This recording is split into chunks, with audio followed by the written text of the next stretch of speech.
Welcome to the Hollywood Scholar. I'm Jed Morgan, and it appears that Amazon is consolidating all the Lord of the Rings rights and all the Tolkien rights under their umbrella. And this goes very much against the last wishes of Tolkien and really is concerning to a lot of the fans of the franchise, as we're not looking forward to the show that they're making already that is based off the appendices of the Return of the King. But if they're going to get their hands on Lord of the Rings and The Hobbit, that is going to be very, very concerning. So yeah, we got a couple articles here from Inside the Magic that are breaking this down for us. Amazon reportedly monopolizing Lord of the Rings, Tolkien fans up in arms. And yes, we are very much upset by this. Who wouldn't be after that dog shit trailer that they put out and everything that they said they're going to be doing with the Lord of the Rings, with their own spin-off show that's not connected to anything? Imagine the damage they can do with the mainstream core of the franchise in the Lord of the Rings and the Hobbit. And they got the Hobbit. They got the Hobbit.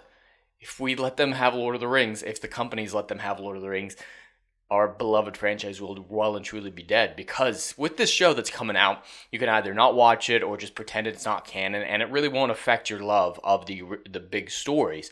But if they get their hands on Lord of the Rings and The Hobbit, they may bastardize the core of the franchise and really leave it without anything to salvage.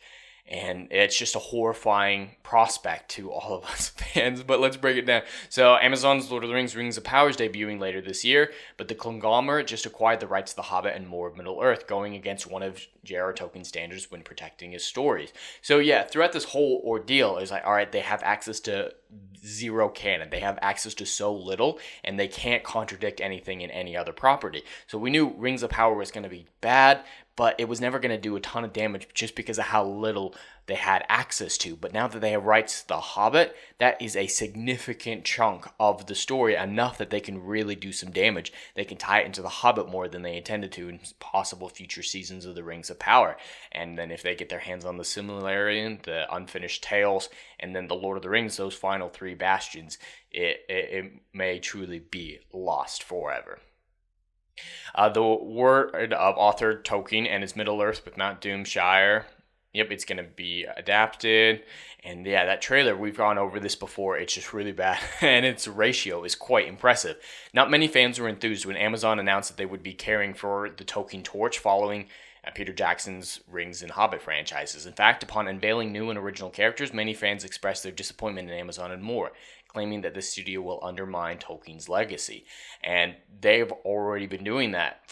They flip-flop so often. It's like, oh, this is what Tolkien really meant. This is what Tolkien really wanted to. Oh, he's a racist, misogynist, transphobic, and of course, anti-Semitic pig. So it doesn't matter what he thinks. And this is an adaptation. It doesn't matter what he thinks. So these people at Amazon and the people around them are going so back and forth on whether or not they respect Tolkien that yeah, that causes a lot of concerns for us fans who really do respect Tolkien and think that this is a pure bastardization of his beloved franchise. The Lord of the Rings fan sus puts it perfectly. For those of you who are only know the movies and are wondering why any of this outcry matters, Tolkien didn't set out to write just another fantasy. His first love was the language and mythology. As a linguist, he set out to make one of the most beautiful languages ever created, Elvish. And yeah, that's what really sets it apart. And with the similarity being history, it is a mythology for England. So he was trying to build a part of the English soul that was missing after so many centuries of invasion, that they lost really a piece of themselves as a culture, and he was trying to replace it. So these matter so much more to England and English people than a lot of these other franchises do to the rest of the world, because it is part of their society. Imagine you went to Greece and they were bastardizing Greek mythology and just making fun of it to a huge degree and just tearing it down and saying you're a bad person for liking Greek mythology. No, it's a fundamental part of their culture, and it's become a fundamental part of our culture as well.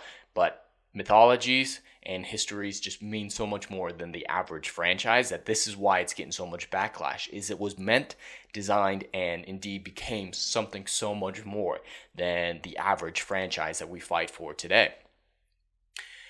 To change his work in the ways shown in the trailer and subsequent interviews is not just to reinterpret some surface aspects of the story, it is to completely undermine his intent, strike at the heart of his passion, and directly attack his own cultural heritage. And yes, that is very well put, because as part of the English mythology, he based it on a lot of what they had of English mythology. Like, he pieced it together, adding some Roman or some Norse mythology as well, just trying to craft his own based on the pieces that were left of the English mythology that had been lost. And so by changing all this, you're taking it away and giving it to other people. Now imagine if you reverse that project. Imagine if there was a film coming out based on African mythology, and they're like, you know what? There's too many black people in this. We're gonna make it. We're gonna add a ton of white people and give all this cultural importance that is for Africa and give it to Europe. That would be wrong because it is a mythology, and that sets it apart even above the humdrum franchises of others. But they're never gonna do that because they don't care about African mythology. They're never going to adapt it, even though there's some incredible stories there, and they don't value whiteness. So why does white culture matter? But it does, and that's why this is so fundamentally wrong what they're doing.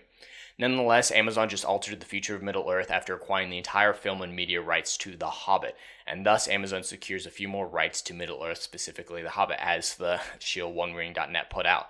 And this isn't good.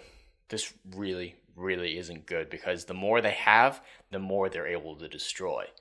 And that was the only thing that was giving me hope, is that they had access to so little for the Rings of Power that it might actually turn out okay. But with them having The Hobbit, it's another bastion of the franchise that's going to fall. And it might be enough to take down the whole franchise with it. And that's just something very depressing to hear about.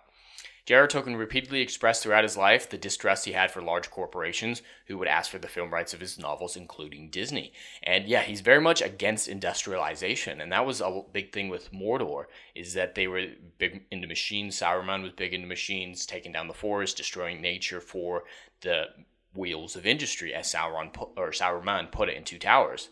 That's exactly what was fundamentally against his beliefs. He was very much a Victorian man against industrialization.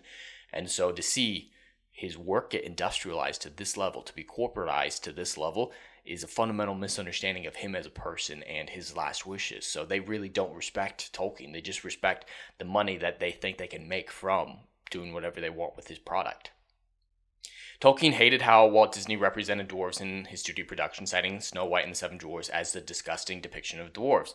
Yeah, there's a lot of different interpretations of dwarves, and I don't necessarily have a problem with this adaptation, but Tolkien really defined what a dwarf was in modern fantasy. He really defined that for a lot of people, so if anyone's allowed to have an opinion on it, it's him. I recognize his talent, but it also seemed to me hopelessly corrupted. Though in most of the pictures proceeding from his studios, they were admirable or charming passages, the effects of all of them is to me disgusting. Some of them give me nausea. Wow, I had no idea it was that bad. In 1968, Tolkien sold the film, stage, and merchandising rights to Lord of the Rings and the Hobbit novels to the United Artists after being repeatedly pressured by his legal staff and financial advisors. But United Artists shelved Lord of the Rings for 8 years until selling the rights to the Saul Chance Company. That company then licensed the right to produce the animated The Hobbit film. And it was actually good. I remember seeing a lot of these old animated classics of The Lord of the Rings and The Hobbit, and they were actually pretty good.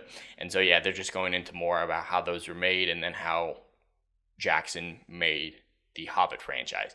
So yeah, it's just going into a ton of detail about all that, and that really doesn't matter at this point. Well, it doesn't apply, because with Amazon having the rights, they're going to tear down everything that came before it. They're going to be, we're going to do this right, where Jackson got it wrong. With The Hobbit, they have an argument for that, and that's what they're going to build it off of. But as soon as they get the rights to The Lord of the Rings, they're still going to do the same thing. They're still going to try to remake The Lord of the Rings. And you thought the backlash was bad now. Imagine what the backlash will be then. But we'll have to wait and see. I don't have any hope for any Amazon Lord of the Rings products, especially now that they're consolidating it all under their own umbrella. But again, we'll have to wait and see and how disastrous it'll be. But anyway, that's all I have for today. I'd love to hear your thoughts in the comments below. Please like, share, and subscribe, and I will see you on the next video. Anon.